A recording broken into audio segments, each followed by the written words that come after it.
You know, when we're searching for solutions for a sustainable future, we always think about the latest, brand new technology.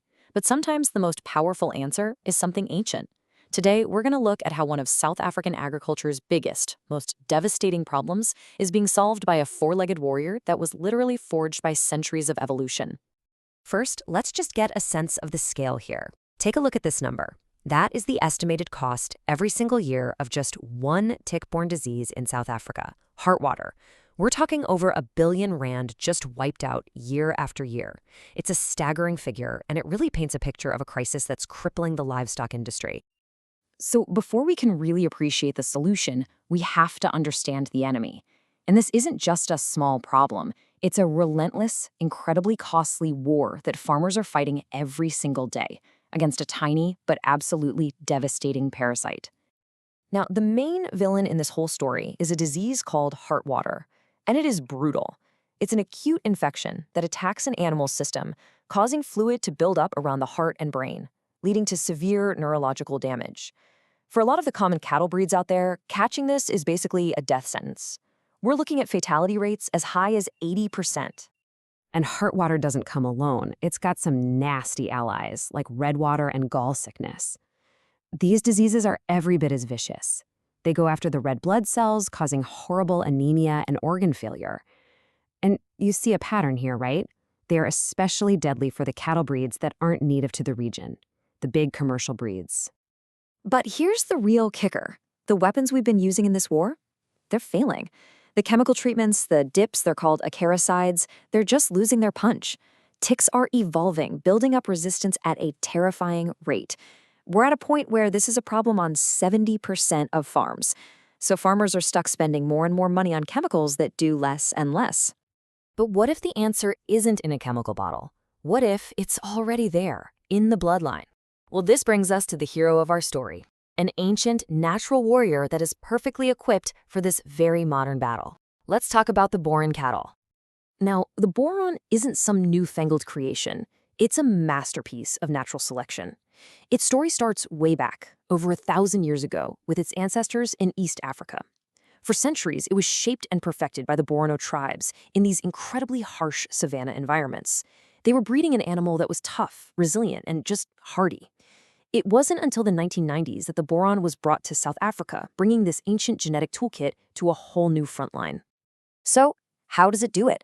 How does it fight back so effectively? Well, let's pull back the curtain and take a deep dive into the Petrolon's incredible biological armor, these specific, inherited traits that make it a tick's absolute worst nightmare. It all starts right at the surface, with the first line of defense, its skin. So a tick has this barbed, needle-like mouthpart that it uses to lock on and feed. But the Boran, it has this exceptionally thick but still really mobile and flexible skin. For a tick, trying to get through that is like trying to drill through leather. It's a physical shield that stops a huge number of attacks before they even begin. And then you've got the coat itself. The hair follicles are incredibly dense. We're talking over 2,000 hairs per square centimeter. For a tiny tick trying to find a patch of skin to bite, it's like trying to navigate a dense jungle. There's just not enough open real estate to latch onto. It literally crowds the parasites out. The Boran also has its own kind of built-in chemical warfare. Its skin secretes this oily, waxy substance. Now, ticks breathe through these tiny little holes on their bodies, and this natural oil can actually get in there and clog them up, making it hard for them to breathe. It basically makes the Boran a very unpleasant and even dangerous place for a tick to hang out. And finally, the coat itself is short, smooth, and glossy. It sounds simple, but it means there are way fewer nooks and crannies for ticks to hide in. You combine that with the Boran's natural habit of twitching its skin and grooming, and a lot of the ticks that do manage to get on just get knocked right off. So when you add all that up, the thick skin, the dense hair, that natural oily repellent, the smooth coat, and all the twitching, what you get is this amazing multi-layered defense system. And the result? It's incredible. Boran cattle carry 60 to 80% fewer ticks than your average commercial breeds. That is a massive, massive difference. But okay, what if a really determined tick does get through all that armor and transmit a disease? Well, that's when the Boran's internal security system kicks in. They have this powerful inherited immunity. It means that even if they get infected with something like heartwater, their body fights it off way more effectively. This leads to these unbelievable survival rates of 70 to 90%. Compare that to other breeds, it's just no contest. Okay, this all sounds fantastic in theory, right? But what does it actually look like in the real world? Let's get down to the brass tacks and look at the tangible results, what this means for a farmer's bottom line and, believe it or not, for the planet. The difference when you see it laid out like this is just black and white. Bonzerans carry less than half the number of ticks. Their death rate from these diseases is dramatically lower, under 10%. And that directly translates into huge reductions in chemical use and way, way lower vet bills. I mean, the numbers really do speak for themselves.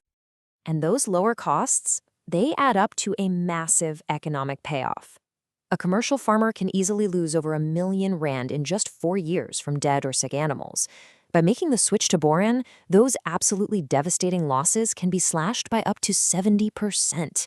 This isn't just about survival anymore, it's about building a profitable, resilient business. And look, this isn't just data on a chart. This is the reality for farmers on the ground. Listen to this from De La Vida Boran, who farm in a really high-risk area. They say that while their neighbors are constantly losing cattle to these diseases, they almost never even see a positive case.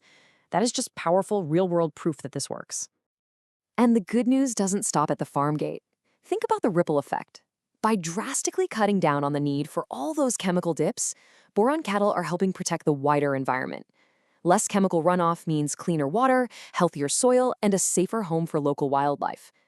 This breed is a genuine partner in building a more sustainable way to farm. So, the case for the Boran seems pretty rock solid. But how do farmers actually make that switch? And what could this mean for the future of livestock farming as a whole?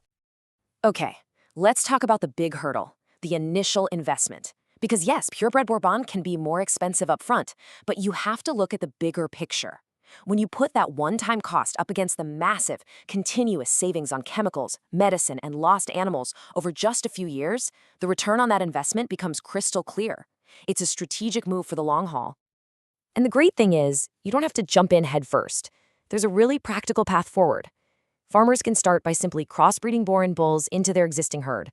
That way, you start introducing those resilient genetics right away. From there, it's just a matter of monitoring the improvements and working with your local vet to create a smart, integrated plan. And you should know, this is not just a South African story anymore. The incredible resilience of the Boran is getting global attention. In places like Australia and Brazil, countries that are facing really similar challenges with climate and pests, breeders are now using Boran genetics to create tougher, more adaptive herds for their own future.